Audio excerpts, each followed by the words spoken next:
Hi welcome back to my channel. ఈరోజు కథ ప్రాణమా నా దారి చేరుమా 17వ భాగాన్ని వినేద్దాం. ఆమె నిద్ర లేవడం చూసిన జై చిన్నగా నవ్వుకొని బయటకొచ్చాడు. నిద్ర లేచిన శివాని టైం చూడగానే, అమ్మో టైం ఏంటి, అప్పుడే 8 అయింది, అయినా ఇంతసేపు నిద్రపోయినేంటి, సార్ ఊరు వెళ్ళాలన్నారు కదా అనుకుని ఫాస్ట్గా టవల్ తీసుకుని వాష్రూమ్కి వెళ్ళింది శివాని. ఫ్రెష్ అయి బయటకొచ్చిన శివాని ఎప్పట్లానే చీర కట్టుకుని సింపుల్గా రెడీ అయి బయటకొచ్చింది. లేచావా, నీకోసమే ఎదురు చూస్తున్నాం. సారీ అమ్మా, ఈరోజు ఎందుకో మెలకువ రాలేదు. పర్లేదురా, కూర్చో, టిఫిన్ పెడతాను. సారీ అమ్మా, మీకు పని ఎక్కువైపోయింది కదా. ఇది మరీ బాగుంది, తిను అంటుంటే పని ఎక్కువైంది అంటున్నావు, ముందు కూర్చో అంటూ శివానిని బలవంతంగా చైర్లో కూర్చోబెట్టి టిఫిన్ పెట్టింది సురేఖ. ఏంట్రా మొహమాట పడుతున్నావు, చూడు నేను జై సిగ్గు లేకుండా ఎలా తింటున్నావా. రే, నీకు సిగ్గులేంది, నా కొడుక్కి సిగ్గు లేదు అనుకో, డిప్ప పగులుద్ది. ఎందుకు సూరి అన్నిట్లోనూ వేలు పెడతావు, కుదురుగా ఉండొచ్చు కదా. ముందు నువ్వు నోరు మూసుకొని తినరా. నోరు మూసుకొని ఎలా తింటారమ్మా. నీతో నేను వాదించలేనురా బాబు అని విజయ్ తలపై మొటిక్కాయ వేసి జై పక్కన కూర్చుంది సురేఖ. నేరేడు పండు రంగు చీరలో గోల్డ్ కలర్ జాకెట్లో ఎంతో అందంగా కనిపిస్తున్న శివానిని అలా చూస్తూ ఉండిపోయాడు జై. రే, నువ్వు శివాని ఎదురుగా కూర్చున్నావు, ముందు తిను అని సురేఖ అనగానే జై చిన్నగా నవ్వి, చాలా అందంగా ఉంది కదమ్మా. అలా అని మాటి మాటికి చూడకు, తనకు అనుమానం వస్తుంది. ఏమాత్రం వాడి కంట్లో పడ్డావంటే కడుపులో దాచుకోకుండా బయటకు కక్కుతాడు. అందుకే మరి నాతో జాగ్రత్తగా ఉండాలి. వినేశావా. నువ్వు నా వైపు కోపంగా చూసి జై చెవులో గుసగుసలాడితేనే అర్థమైంది నా టాపిక్ మాట్లాడుతున్నావని. పోరా, పోరా కాదు విజ్జు, కాల్ మీ విజ్జు. ఈ వేషాలకి ఏం తక్కువ లేదు అనుకుని అందరూ టిఫిన్ చేశారు. జై హ్యాండ్ వాష్ చేసుకుంటుంటే అతని చేతికి నాప్కిన్ ఇచ్చి, సారీ సార్, నా వల్ల లేట్ అయింది కదా. ఇట్స్ ఓకే శివ, పర్లేదు, రెడీనా, ఇంక వెళ్దామా. అది రూమ్లో ఆఫీస్ ఫైలు ల్యాప్టాపు అవసరం లేదు, ముందు పద వెళ్దాం. ఒక్క నిమిషం సార్ అని సూరి దగ్గరకు వచ్చి, అమ్మా వెళ్ళొస్తాను. ఒక్క నిమిషం శివ అని దేవుని గది దగ్గరికి వెళ్ళి కుంకుమ తీసుకొని శివాని నుదుటిన పెట్టి, జాగ్రత్త సరేనా. సరే అమ్మా అని బాయ్ చెప్పి బయటకొచ్చింది శివ. ఆమె చీరలో అలా నడిచి వెళ్తుంటే జై హార్ట్ బీట్ అమాంతం పెరిగిపోయింది. కారులో కూర్చుని, సార్ వెళ్దామా అంది. అని జై కార్ స్టార్ట్ చేశాడు. సార్. చెప్పు శివ. సారీ. అరే ఎన్నిసార్లు చెప్తావు, ఇప్పుడే కదా చెప్పావు. లేటుగా నిద్ర లేచినందుకు కాదు సార్, నైట్ నేనే అనవసరంగా మీ నాన్నగారి కోసం మాట్లాడాను కదా, మీరు నిజంగానే బాధపడ్డారు, నా వల్లే కదా. ఊరుకో శివ, ఆ విషయం ఎప్పుడో మర్చిపోయాను, నువ్వు ఇంకా మర్చిపోలేదా. లేదు సార్, నేను అడిగిన తర్వాత మీరు డల్ అవ్వడం చూసి చాలా బాధపడ్డాను. అసలు ఎందుకు అడిగానని నా మీద నాకే కోపం వచ్చింది తెలుసా. మర్చిపో శివ, జర్నీ ఎంజాయ్ చేయి, సాంగ్స్ పెట్టినా. మీ ఇష్టం సార్ అని విండో బయటికి చూసింది శివాని. జై ఎఫ్ఎం ఆన్ చేయగానే లవ్ సాంగ్ రావడంతో జై చిన్నగా శివానిని చూశాడు. ఆమె నల్లని కాటుక కళ్ళు, సంపింగి లాంటి ముక్కు, ఎర్రని పెదవులు అలా చూపుని నడుము దగ్గరికి మరల్చి షాక్ అయ్యాడు. చీర పక్కకి జరగడంతో ఆమె నడుము క్లియర్గా కనిపించేసరికి జైకి మాటలు రాలేదు. అంతలోనే గుడిలో శివాని కొట్టిన దెబ్బలు ఆర్ఆర్ మ్యూజిక్లా వినిపించడంతో వెంటనే అలర్ట్ అయి కారులో స్పీడ్ పెంచాడు. చాలాసేపు ప్రయాణం తర్వాత, సార్ మనం అసలు ఎక్కడికి వెళ్తున్నాం. చెప్పాను కదా నైట్ సైట్ దగ్గరకని. నిజం చెప్పాను సార్, ఇప్పటికీ 2 hours జర్నీ. ఎక్కడికి తీసుకుని వెళ్తున్నారు సార్. నిన్నేమీ కిడ్నాప్ చేయడం లేదులే, ఊరి దగ్గరలోనే ఉన్నాం, వచ్చేసాం అని జై కార్ స్లో చేశాడు. శివ. ఏంటి సార్. ఒకసారి బయటికి చూడు. అదే విండో బయటికి. జై చెప్పడంతో శివాని విండో బయటికి చూసింది. పచ్చని పొలాలు, పచ్చని కొబ్బరి చెట్లు చూడగానే శివాని ముఖంలో ఆశ్చర్యం. సార్, పల్లెటూరు ఎంత బాగున్నాయి, ఆ పచ్చని పొలాలు. అంటే మీరు సైట్ కొన్నది పల్లెటూరులోనా. అవును శివ. ఓకే సార్ అని విండో బయటికి తలపెట్టి స్వాగతం పలుకుతున్న పచ్చని చెట్లని చూస్తుండిపోయింది. కాసేపటికి కారు ఆగడంతో జై వైపు చూసింది శివాని. పదా. ఎక్కడికి. చెప్తే కానీ రావా. అయ్యో సార్ అని శివాని కార్ దిగి జైతో పాటు ముందుగా నడిచింది. ఎదురుగా ఒక పెద్ద ఇల్లు చూసి శివాని ఆశ్చర్యపోయింది. సార్, ఈ ఇల్లు చాలా బాగుంది, ఎవరిది ఇల్లు. ఇది మా ఇల్లే. అవునా. కానీ ఇప్పుడు కాదు, తర్వాత చూద్దాం ఇల్లు అని శివాని చేతిని పట్టుకుని ఇంటి వెనక వైపు తీసుకుని వెళ్ళాడు. ఇంటికి కొంచెం దూరంగా పచ్చని పొలాలు, తోటలు, కాలువలు అన్నీ చూసిన శివాని ఆశ్చర్యపోయింది. సార్, పద వెళ్దాం అని ఆమె చేతిని మరింత గట్టిగా పట్టుకుని ముందుకెళ్లాడు. ఆ పొలాలు చూస్తున్న శివాని తనను తాను మైమర్చిపోయింది. పచ్చని పొలాల మధ్యలో గట్టు మీద నడుస్తూ చుట్టూ చూస్తుంది. పచ్చని ప్రకృతి మధ్యలో ఉన్న శివానిని అలా చూడగాని తన ఫోన్ కెమెరాలో బంధించాడు జై. పొలాలన్నీ చూసి మామిడి తోటలో చిన్నపిల్లలు ఆడుకుంది. గిరగిర సంతోషంగా తిరుగుతున్న శివానిని చూసి జై ఎంతగానో మురిసిపోయాడు. ఆమె అల్లరంతా ఇంత కాదు. జై చేతిని పట్టుకుని, రండి సార్, ఈ ప్లేస్ చాలా బాగుంది, మీరు కూడా చూడండి అంటూ నవ్వుతూ పక్కనే ఉన్న కాలువ దగ్గరకు వచ్చి అక్కడే ఉన్న గట్టు మీద కూర్చుని నీటిలో తన 2 కాళ్ళు పెట్టి ఆడుతూ పాట పాడుతూ అల్లరి చేసింది శివాని. జై కూడా ఆమెతో పాటు చిన్నపిల్లాడైపోయాడు. భలే ఉంది శివాని. సార్, నాకైతే ఈ ప్లేస్ చాలా అంటే చాలా అంటూ మాటలు రాక పచ్చని ప్రకృతి మైకంలో ఉన్న శివాని ఒక్కసారిగా పైకి లేచి నీటి లోపలికి ఉన్న మెట్లు దిగుతుంటుంది. హే శివ, పడిపోతావు. మెట్లున్నాయి కదా సార్, పడిపోన్లే అని కాసేపు కాలువలో ఆడుకొని జై దగ్గరకు వచ్చి కూర్చుంది. దూరం నుంచి జై శివాని చూసి ఒక ఆమె, మన తోటలో పొలంలో అడుగుపెట్టే హక్కుదల నా కూతురికి నా మనవడికి తప్ప ఎవరికి హక్కుదల లేదు కదా అనుకొని ఆలోచిస్తూ ఉండగా ఆమె ఫోన్ రావడంతో, హలో సూరి. అమ్మా, ఎలా ఉన్నావే? బాగున్నాన్రా. ఏంటి నైట్ ఫోన్ చేయలేదు? పనిలో ఉండి చేయలేదు. ఏం చేస్తున్నావు? నేనా, మనం పొలం వైపుకొచ్చానే. తీరా చూస్తే ఎవరో ఒక జంట కాలువ గట్టు మీద కూర్చుని సరసాలాడుకుంటున్నారు. వాళ్ళ ముఖాలు సరిగా కనిపించావటం లేదే అని భానుమతి అనగానే, అమ్మా, వాళ్ళెవరో కాదు, నీ మనవడు జయ్యే. ఏంటి? అవును, ఆ పిల్ల మన జైకి కాబోయే భార్య. అవునా? నాకు అసలు ఈ విషయం ఎందుకే చెప్పలేదు? వాడు ప్రేమిస్తున్నట్టు నా కోడలు కూడా తెలియదమ్మా అని విషయం పూర్తిగా చెప్పింది. హో, అదా మ్యాటరు. నేను చూసుకుంటానులే. వేదవ వస్తున్నట్టు కనీసం నాకు ఫోన్ అన్నా చేయలేదు. వాడు సర్ప్రైజ్ ఇద్దామని చేయలేదే, అందుకే నేను చేశాను. సరే, వాడికి ఇష్టమైన వంటలన్నీ నేనే చేస్తాను, మళ్ళీ ఫోన్ చేస్తాను అని ఫోన్ పెట్టి దూరం నుంచి జై శివాని చూసి నవ్వుకొని ఇంటికొచ్చి జైకి ఇష్టమైన వంటలు చేయడం మొదలుపెట్టింది భానుమతి. ఇద్దరు గట్టి మీద కూర్చొని ప్రకృతిని చూశారు. ఇద్దరి ముఖంలోని ఎక్కలేని సంతోషం. కాసేపటికి, థ్యాంక్ యూ సార్. దేనికి శివ? నా కోరికలు చెప్పగానే తీర్చారు కదా, అందుకు. ఇదేముంది, అసలైంది నువ్వు చూడలేదు, నాతో పాటురా. ఎక్కడికి సార్? పద అంటూ శివాని చేతిని పట్టుకుని మరింత ముందుకు నడిచాడు జై. శివానికి ఏం అర్థం కాక చూస్తూ ఉంటే జై చొరవగా ఆమె 2 కళ్ళు మూసి, నేను చెప్పే వరకు నువ్వు అస్సలు కళ్ళే తెరవకూడదు, సరేనా? సరే సార్ అని జైతో పాటు ముందుకు నడిచి కాసేపటికి జై చేయి తీయగానే ఎదురుగా ఉన్న పూల తోటను చూసి శివాని ఆశ్చర్యపోయింది. సుమారు 2 ఎకరాల్లో రంగురంగుల పూల మొక్కల్ని చూసి, సార్ అంది. ఎలా ఉంది? చాలా అంటే చాలా బాగుంది సార్ అంటూ పూల తోట మధ్యలోకి పరుగు తీసి చుట్టూ చూసి సంతోషించింది. శివాని ఆ రంగురంగుల పూల తోటల మధ్యలో ఆమె ఒక అందమైన సీతాకోక చిలుకలా అతని కంటికి కనిపించింది. ఎంతసేపు ఆ పూల తోట మధ్యలో ఉందో తనకే తెలీదు. చిన్నపిల్లల ఆడుకొని అలసట రావడంతో జై దగ్గరకు వచ్చింది. ఆకలిగా ఉందా? అవును సార్. పల్లెటూరు వాతావరణం చూసావు కదా, పద పల్లెటూరు వంటలు కూడా తిందు కానీ.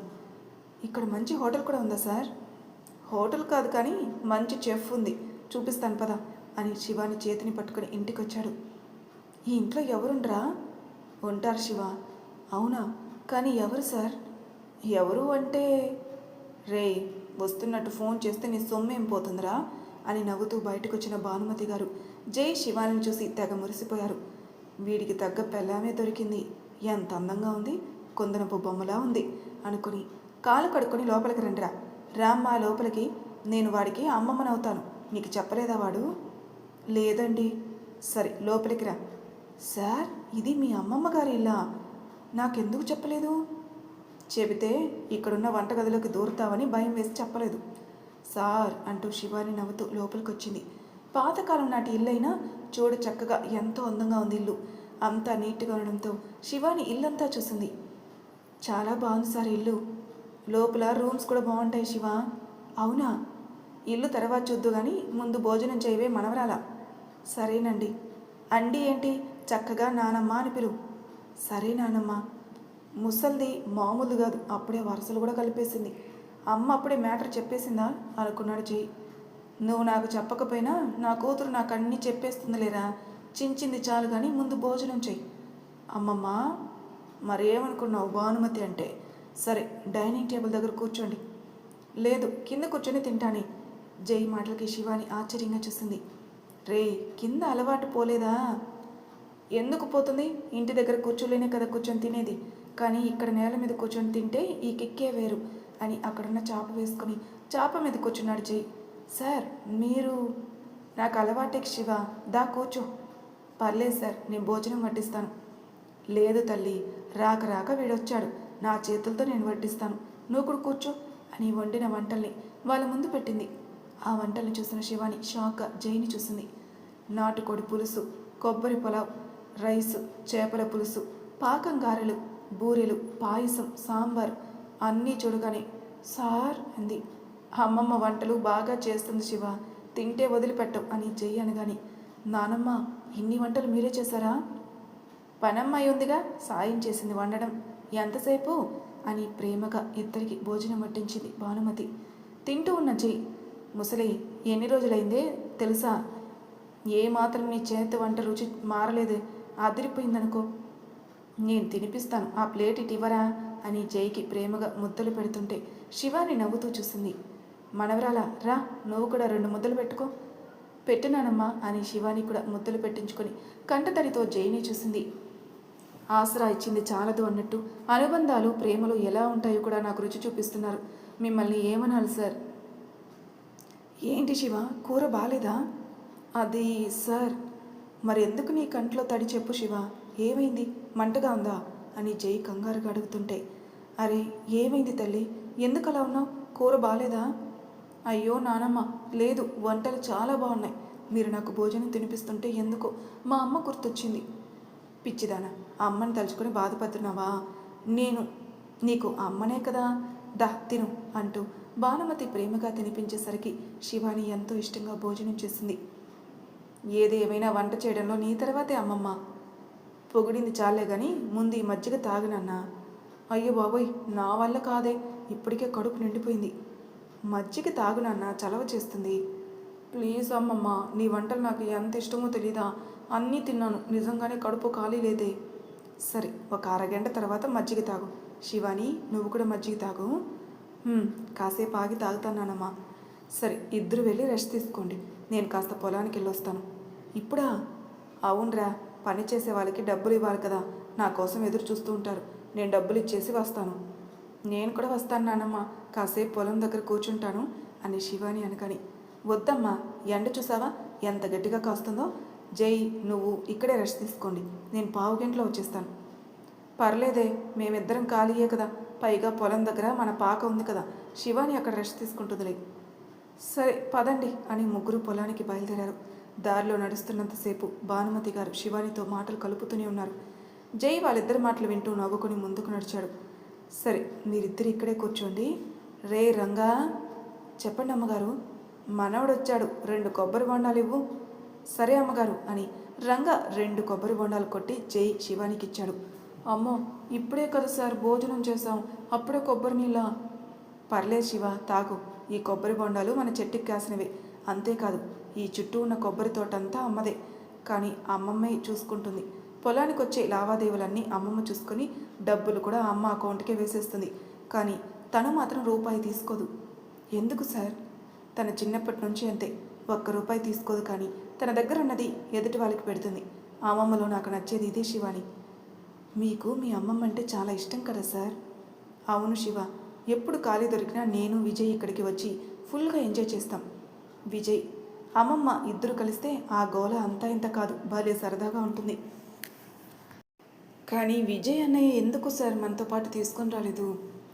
ఆఫీస్లో వర్క్ ఎక్కువగా ఉంది శివ, అందుకే తీసుకొని రాలేదు అని చెయ్యి అనగాని, ఇంతలో విజయ్ ఫోన్ రావడంతో, చూసావా వాడి కోసం తలుచుకోగాని ఎలా ఫోన్ చేశాడో. హలో చెప్పరా? ఏంటి చెప్పేది? ఇంకా అమాయకపు చక్రవర్తిలానే ఉన్నావా, లేదంటే కొంచెమైనా నీలో గ్రీకు వీరుడిని బయటికి తీసుకుని వచ్చావా? తన పక్కన శివాని ఉండడంతో జై చిన్నగా నవ్వి, ఇప్పుడే వస్తాను శివ. సరే సార్. హో, మా చెల్లి పక్కనే ఉందా? అసలు ఏంట్రా నీ బాధ? ఎప్పుడు ప్రపోజ్ చేస్తావు, ఎప్పుడు పెళ్లి చేసుకుంటావు? బాధ కాదరా, టెన్షన్. పొలానికి శివాని తీసుకుని వెళ్ళావా? వెళ్ళాను. అయితే ఇప్పుడు ఏమైందని? అది కాదురా, పొలాల మధ్యన శివాని, పక్కనే నువ్వు. ఏమన్నా ఒక స్టెప్ ముందుకేసావా లేదా అని. ఒక స్టెప్ నేను ముందుకేస్తే కాలకున్న చొప్పు తీసుకుని కొడుతుంది. రే ఏంట్రో నువ్వు మాట్లాడేది? నిజం విద్యు నాన్న, చనువిచ్చింది కదా అని చంకనెక్కి డ్యాన్స్ చేశానంటే మొదటికే మోసం వస్తుంది. అదే నిజమే అని విద్యు అనగాని, సరే ఇంకా ఏమన్నా ఉన్నాయా నీ డౌట్స్? ఏం లేవులే కానీ నైట్ ఎలా చొరవగా ఉన్నావో ఇప్పుడు కూడా శివానితో అలానే ఉండు. కాస్త అప్పుడప్పుడు నీ కష్టాలు కూడా చెప్పు. ఎందుకు? పని లేక? రేయ్ మరి లేకపోతే ఏంట్రా, చెప్పేది వినవు. ఒకరి కోసం ఒకరు తెలుసుకుంటేనే బాగుంటుంది. మౌనంగా ఉండడం మానేసి ఏదోటి మాట్లాడు. ఇంతకీ ఆ ముసలిది ఏం చేస్తుంది? ఇవ్వమంటావా ఫోను? వద్దురా బాబు, చంపేస్తుంది. సరే మళ్ళీ చేస్తాను, మీటింగ్ టైం అవుతుంది, బాయ్. బాయ్ అని జై ఫోన్ కట్ చేసి శివాని దగ్గరకు వచ్చాడు. ఏమంటున్నారు అన్నయ్య? వాడు చెప్పిన మాటలు చెప్తే నువ్వు అమ్మవారి రూపంలో మారిపోతావు అనుకొని. ఏం లేదు, ప్రాజెక్ట్ వర్క్ కోసం అంతే. అవునా అంటూ శివాని సైలెంట్గా జైని చూసింది. ఏంటి శివ? సార్ మరి మొహమాట పడకు, చెప్పు. అది కొబ్బరి బొండ ఉంది కదా, ఇది కత్తితో రెండింటిగా చీల్చండి సార్. ఇందులోనూ గుజ్జు చాలా బాగుంటుంది. ఏంటి? అవును సార్ ప్లీజ్ అని శివాని గారాభంగా చూసేసరికి ఆమె ఎంతగా ముద్దు వచ్చిందంటే రంగా దగ్గర ఉన్న కత్తి తీసుకుని జై బోండాన్ని రెండుగా చీల్చి శివాని చేతిలో పెట్టాడు. నులక మంచంపై మఠం వేసుకుని ఒడిలో కొబ్బరి పెట్టుకుని ఎంతో ఇష్టంగా తింటున్న శివానిని చూసి తెగ మురిసిపోయాడు జై. ఏంటో వీడు, ఆ పిల్లని చూసి మురిసిపోవడమే సరిపోతుంది అనుకుంది భానుమతమ్మ. కాసేపు శివాని పొలాల మధ్యన తిరిగి తిరిగి అలసటగా అనిపించడంతో కొబ్బరి చెట్టు కింద ఉన్న నొలక పంచంపై అలా నడుము వాల్చుకొని వెంటనే నిద్ర పట్టేసింది. జై వెళ్దామా? అమ్మమ్మ అంటూ వెనక్కి తిరిగి శివాని పడుకుందమ్మమ్మ. సరే కాసేపు మీ ఇద్దరు ఇక్కడే ఉండండి, నైట్ భోజనాల సంగతి చూస్తాను. వద్దమ్మమ్మ, శివాని నిద్ర లేవగానే వెళ్ళిపోతాం. ఇంటికెళ్ళి ఏం చేస్తారా? రోజు ఆ ల్యాప్టాప్తోనే కదా ఏడ్చేది. ఈ ఒక్కరోజుకి ఇక్కడే ఉండండిరా. నీతో ఇదే వచ్చింది, వస్తే వెళ్ళనివ్వు. పోనీ ఇంటికి రా అంటే రావు. ఎలానే నీతో సచ్చేది? ఎందుకురా అంతలా పొగుడుతావు? ఉదయం వెళ్తున్నావు అంతే, ఏం మాట్లాడకు అంటూ భానుమతి గారు అక్కడి నుంచి వెళ్ళగానే జై ఏం చేయాలో తెలియక, అమ్మమ్మ ఏంటి ఇలాంటి ఫిట్టింగ్ పెట్టింది? వాడు ఒక్కడే ఆఫీస్ వర్క్ ఎలా చేస్తాడు అనుకుని మంచంపై పడుకున్న శివానిని చూశాడు. ఒకవైపుకి తిరిగి పడుకోవడం వలన ఆమె వెనక వీపు భాగం నడుము వంపుల్లో పడిన మడత చూడగానే జై ఒక్కసారిగా తల విదిలించుకుని, బాబోయ్ దీని అందం చాలా డేంజర్. పడిపోతుంటే పట్టుకున్నానని చెంప పగలు కొట్టింది. ఇప్పుడు ఏమాత్రం చొరవ తీసుకున్నా ఆ కొబ్బరి బొండంతో నా తల పగలు కొడుతుంది అని అనుకుని శివాని పక్కన కూర్చొని ఆమె ముఖాన్ని చూశాడు. ఎంతో ప్రశాంతంగా ఉన్న ఆమె ముఖం చూడగానే జై పెదవులపై సన్నని నవ్వు. నీలో ఇదే కోరుకుంది శివాని, నీ ముఖంలో ప్రశాంతత, పెదవులపై నవ్వు. నిన్ను ఎప్పుడు ఇలానే సంతోషంగా ఉంచుతాను అని ఆమె చెంపపై చెయ్యి వేయగానే నిద్రలో ఉన్న శివాని జై చేతిని గట్టిగా పట్టుకుని అతని ఒడిలో తలపెట్టుకుంది. ఆమె చేసిన పనికి జై తనలోని తాను చిన్నగా నవ్వుకొని ఆమె తల నిమురుతూ వెనక ఉన్న కొబ్బరి చెట్టుకుని కళ్ళు మూసుకున్నాడు ఆనుకుని. ప్రకృతికి కూడా ఆ జంట నచ్చిందేమో మరి. చల్లని గాలి ఆ ఇద్దరిని తాకి తెగ అల్లరి చేసింది. చుట్టూ ఉన్న ప్రపంచం మర్చిపోయి ఇద్దరు ఎంతో హాయిగా నిద్రపోయారు. మరి తర్వాయి భాగంలో ఏం జరుగుతుంది నెక్స్ట్ ఎపిసోడ్లో తెలుసుకుందాం. అంతవరకు నా ఛానల్ సబ్స్క్రైబ్ చేయని వాళ్ళు ప్లీజ్ సబ్స్క్రైబ్ చేసుకోండి, లైక్ చేసి షేర్ చేయండి. మీ అభిప్రాయాలు నాకు కామెంట్ రూపంలో తెలియజేయండి. Thank you for listening.